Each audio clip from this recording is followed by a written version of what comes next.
Class 10th के सभी बच्चे ध्यान से सुनेंगे। आज हम करने जा रहे हैं एक्सरसाइज 7 निर्देशांक ज्यामिति।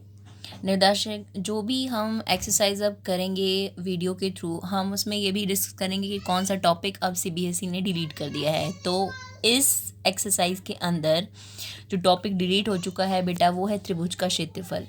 ठीक है, त्रिभुज का क्षेत्रफल जैसे हम नॉर्मली फॉर्मूला से भी निकालते हैं, वैसे निर्देशांक ज्यामिति के अंदर त्रिभुज के क्षेत्रफल को निकालने का एक क्या है फॉर्मूला दिया गया था, जो कि अब जो है डिलीट कर दिया गया है कि आपको इस बार सीबीएसई के पेपर में पर आपकी परीक्षा में होने वाली बोर्ड परीक्षा में वो नहीं आएगा। तो जो टॉपिक हम इस वीडियो में कवर करेंगे वो है दूरी का सूत्र, मध्य बिंदु के निर्देशांक और विभाजन सूत्र। दूरी का सूत्र क्या कहता है, देखिए मैं अब एक नॉर्मल आपको बताती हूँ कि जब आपने निर्देशांक ज्यामिति क्लास 9वीं में पढ़ी थी तो इस टाइप से कुछ पढ़ा था आपने। ठीक है, ये निर्देशांक होते हैं। ठीक है, आपको पता है ये एक्स अक्ष है और आपको पता है ये वाई अक्ष है। मान लीजिए इस अक्ष में एक्स और वाई अक्ष में अगर हम मान लीजिए एक 2 पॉइंट लगाते हैं, सपोज एक पॉइंट है ए, ठीक है, और आपको भी पता है, और एक पॉइंट है बी। ध्यान से देखिएगा, एक पॉइंट है ए, एक पॉइंट है बी। अभी मैं आपको समझा रही हूँ। पहला टॉपिक जो हम ले रहे हैं वो है दूरी का सूत्र।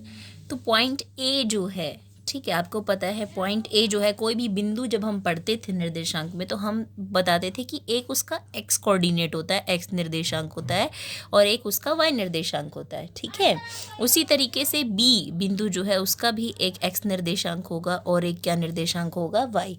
अब हम दोनों को एक्स और वाई एक्स वाई नहीं ले सकते, तो हमने इसको ले लिया है x1, इसके एक्स निर्देशांक को ले लिया है x2, इसको y1 और इसको y2। मतलब ये फर्स्ट पॉइंट के x1 y1 और ये सेकंड पॉइंट के निर्देशांक x2 y2। अब वो अगर ये कहे कि कोई 2 बिंदु आपको दिए गए हैं और उन 2 बिंदुओं के बीच आपको दूरी निकालनी है, तो आप यहाँ हम पढ़ेंगे कि एक दूरी का सूत्र होता है। मान लीजिए ए बी के बीच की आपको दूरी निकालनी है, तो सूत्र आपको ध्यान रखना होगा।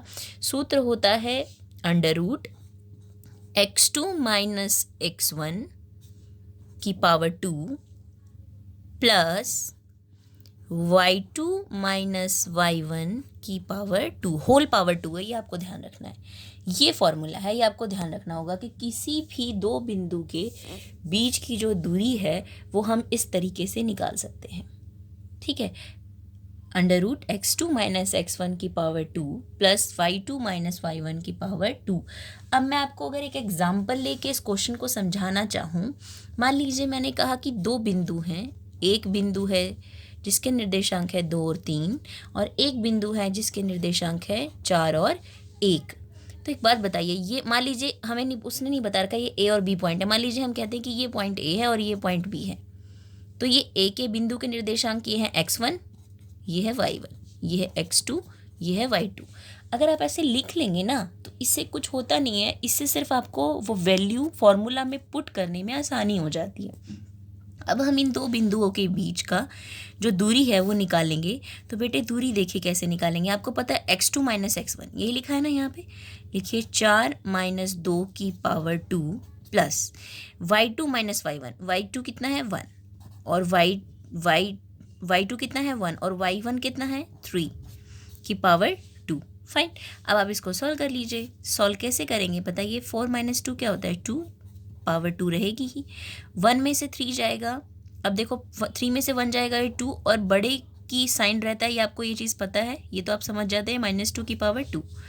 अब देखिए यहाँ से क्या होगा, 2 की पावर 2 क्या हो जाएगी 4। एक बात मैंने बहुत, आप छोटी क्लासेस में ये चीज़ पढ़ते हैं कि अगर -2 है, -2 की पावर 2 का मतलब क्या होता है बताइए एक बार, क्या होगा -2 इंटू -2।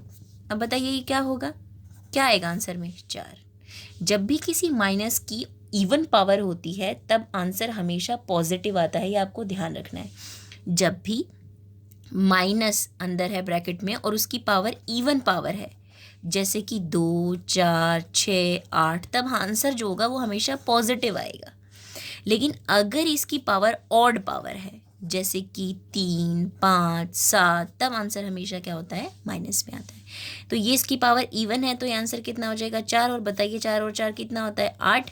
इसको थोड़ा सा और सिंप्लीफाई करिए। मैंने आपको छोटी 9th क्लास में भी बताया कैसे वर्गमूल को हम जब ऐसे दिया होता है तो कैसे सिंप्लीफाई करते हैं। पहले इसको तोड़ लीजिए, उतना ब्रेक कर दीजिए कि आगे कुछ ब्रेक ना कर पाए। 2 गुणे 2 गुणे 2, एक जोड़ा बन गया तो 2 बाहर आ जाएगा, इसके साथ कोई इसका साथ ही नहीं है, √2 यहीं रह जाएगा। तो बताइए एरिया बन जाएगा आपके पास 2√2। ठीक है, क्लियर है। एरिया आपका बन जाएगा बेटे दूरी जो हो जाएगी, दूरी जो हो जाएगी बेटे 2 पॉइंट की, वो हो जाएगी 2√2।